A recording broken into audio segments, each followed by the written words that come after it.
यहाँ सारा तोड़फोड़ किया, ऊपर तक पत्थर मारने का प्रयास उन्होंने किया है। भाईचारे से रह रहे हैं यहाँ पे इतने सालों से, और ये दुकान फोड़ने की इनको क्या जरूरत थी? काहे के लिए इतने लोगों की गाड़ी चलाना?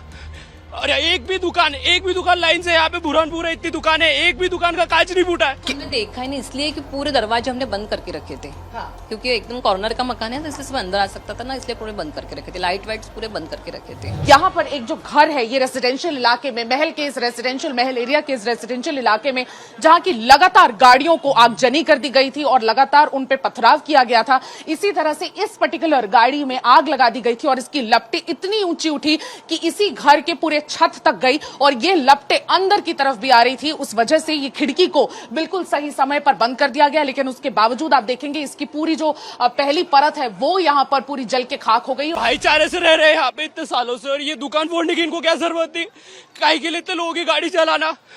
अरे एक भी दुकान लाइन से यहाँ पे बुरहानपुर है, इतनी दुकान है, एक भी दुकान का कांच नहीं फूटा है। उन लोग को सिर्फ सबूत मिटाना था कि गाड़ियां हम पुलिस स्टेशन ले जाते, ये करते वो करते। हम बोले जब पूरा हम 1 घंटे से फोन लगा रहे थे, तुम आए नहीं, अब सब निपट गया और अब आ रहे हैं, और वो भी गाड़ियां उठाने आ रहे हैं। दरवाजा तोड़ा है, यहाँ पे चाय का टेबल था, चाय का टेबल तोड़ के फेंक दिए। 8 बजे के बाद जैसे चालू हुआ, पहले धीरे धीरे था, फिर बाद में बहुत तादाद बढ़ती गई और तादाद बढ़ने के बाद उन्होंने फिर नुकसान करना चालू किया। बहुत सारे तादाद में जब लोग आए, पथराव किया।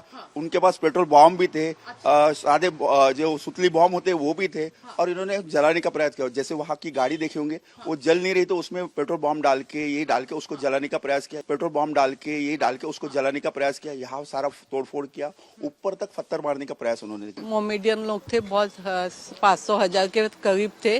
वो कुछ तो भी बोलते गए, और बाद में पता नहीं क्या हुआ, तो एकदम आके पत्थर ही मारने लगे। हमारे घर पर भी पत्थर मारने लगे। 40-50 के ऊपर ही होंगे शायद। हाँ, पुलिस कम थे मगर हाँ तब उसको यानी पुलिस को जानकारी नहीं थी कि ऐसा होगा करके। मगर वो मजमा इतना हो गया कि वो पुलिस भी कम गिर गए वहाँ पे। 500 लोग आएंगे तो पुलिस वाले भी कुछ नहीं कर सकते। सही बात है। ऐसा पूरा मजमा एक साथ निकला वहाँ से। प्री प्लान था उनका 100%। हमारे गली में इतने पत्थर ही नहीं है कहीं पे। पत्थर लेकर आए पूरे। वैसे हमने जैसे दिखा पूरी आग, हमने उसको अंदर लेके गए उनको। ऐसे उठा पूरे खींच के, ऐसे गद्दी है वहाँ पे पड़ी, गद्दी के ऊपर पूरे खींच के वहाँ सुलाया, फिर बाहर के लोग आए तो उनको फिर लेके गए उधर। तब तक उनको काफी सफोकेशन हो चुका था, दम घुट चुका था उनका। हाँ, थोड़ा सा। किस तरह के लोग शोर कर रहे थे? हमने देखा ही नहीं, इसलिए कि पूरे दरवाजे हमने बंद करके रखे थे। क्योंकि एकदम कॉर्नर का मकान है, तो इससे अंदर आ सकता था ना, इसलिए पूरे बंद करके रखे थे। लाइट वाइट्स पूरे बंद करके रखे थे।